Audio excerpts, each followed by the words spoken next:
would say that we are the luckiest and the unluckiest generation, for a bit. Because after going so much of adversity, you come back. That takes a lot of strength. I mean, the fact that we are all here, it is very, I'm very happy about it.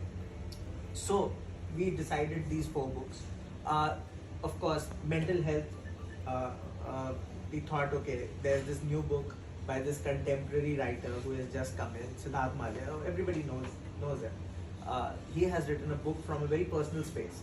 And mental health is so important, especially when you are kind of cooped up in your house for 2 years, then it becomes really important. And lots of people have suffered.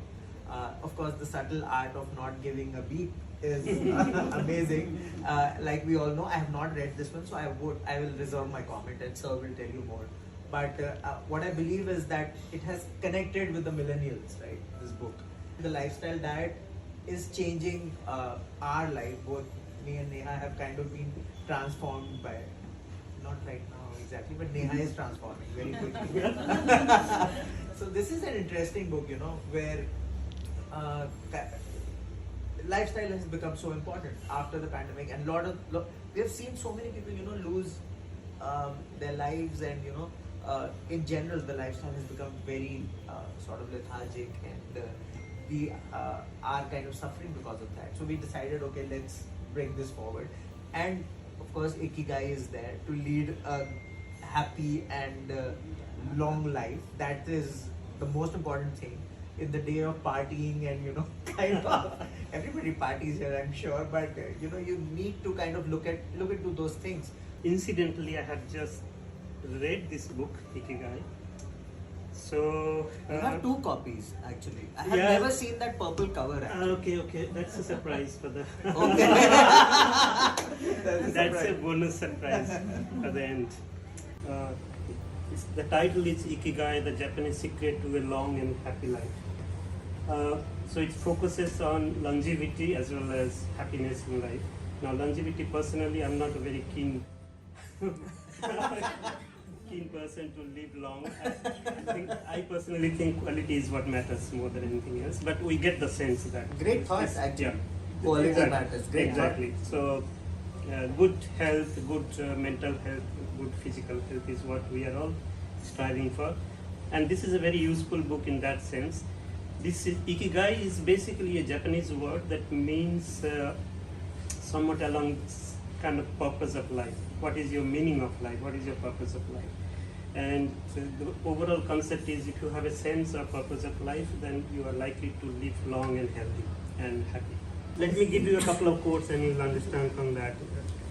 So this is the quote from Misao Okawa, who lived until age of 117 in Okinawa, and she died in 2015. And when she was asked what is the secret of her long life and healthy life, she said, eat and sleep, and you will live a long time.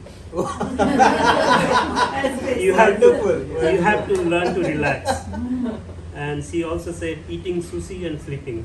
This is a new book for me because I haven't read this book earlier. I just looked into it, spoke to some people around.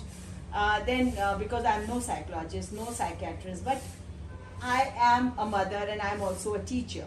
So that made me interested in the life of a 34-year-old Sid Malaya, because what is he that he wants to, and he says that I'm a reserved person. I never wanted to speak up, and nobody gave me the chance to speak up because I was already prejudged. Because wherever I walked, I was like, oh, he's a star, you are a celebrity. And he said, then I'm not a celebrity when I haven't done anything. It's not my business. It is not something that I have set up. I have not contributed to this. I was like wondering what is going on in his life. Yes. And it can be generalized because a lot of us have been through, and I'm a mother of 2 grown-up sons, and both are into the art world. They are trying to make their field into this.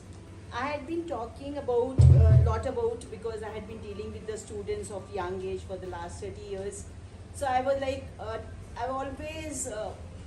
had been always speaking about this generation, that generation kind of thing, was like the us and other. It was something like that. So I always said, no, we should not say that, because we should be more aligned to what the youth is saying nowadays. What are their issues? What are their anxieties? What are their problems? So too much of idealism, I was like, I always shunned it. Don't make it practical, because and I was like going to Chinmay Mission also when my kids were young. So and there also we were talking about practical spirituality, how practically you can put it. Too much of idealism is something that is no idealism actually.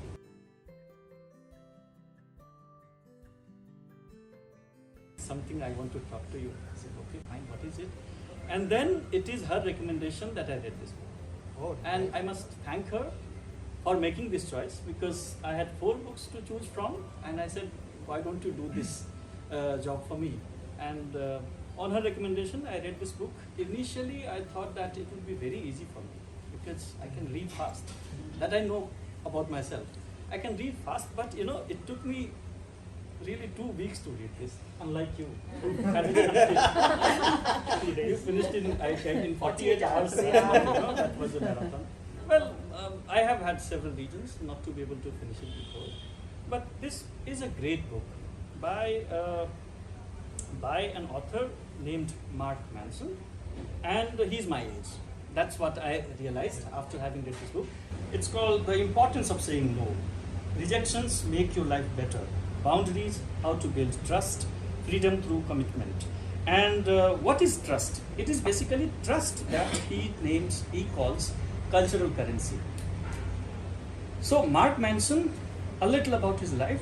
Well, he was once caught by his principal in his school. The principal had been informed by someone that he has drugs. Like this boy named Mark has drugs in his bag. So principal just comes to the class, grabs him out of the classroom in the American way. Of course, you can't. You have to be very, very politically correct there. Right. Yeah. So he is summoned to the principal's office. In the principal's office, his jacket, his trousers, pockets, this and that, everything is checked. There is no sign of drug. The boy has no idea what is happening to him, and the principal is getting furious because he is not able to find anything. Then his bag, which was full of a lot of things, and then nothing is discovered, and the principal is going mad about this. So at the end of it, when the principal is about to tell him, okay, fine, you go, that is when he notices that there is something in his bag, and there was a secret pocket, and in that pocket there were powders, the substances or the drugs. And then of course this boy is rusticated. I mean, he is kicked out of the school, and then he has to go to a rehabilitation center. That is where he has to spend months together. It takes him several months, and this is a phase of depression. I recommend to everybody to read the classics. Please do read the classics first. Go back to Jane Austen, go back to Charles Dickens, go back to everybody, Emily Bronte, all the classic writers. Then you will get a real sense of what literature is all about. How literature goes across cultures and talks about so many things that we all can relate to. Different emotions, different relationships, different kinds of things that cuts across cultures. I read somewhere as a child that there are no bad books, only bad authors. Another thing, I have one recommendation of a book, which is You Can Heal Your Life by Louis Hay. It came out, it was published in 1984, a self-help book, and it has helped me. I am not sure how you people perceive it, but it's one thing what you should have in your reading list. My interest in reading is basically books on finance, books on investments, personal finance, etc. Researching stocks, that Yes. I love doing it. But I also read a lot of self-help books. The ones that I've read in the last 6 months has been The 5 AM Club by Robin Sharma. Yes.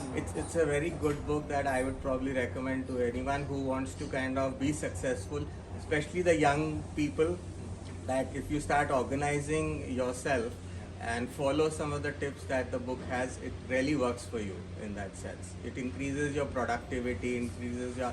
The other ones that I have found good basically are The Power of Habit by Charles Duhigg Switch. There's another book by Chip and Dan Heath, and Atomic Habits by James Atomic Clear. Habits is, yeah.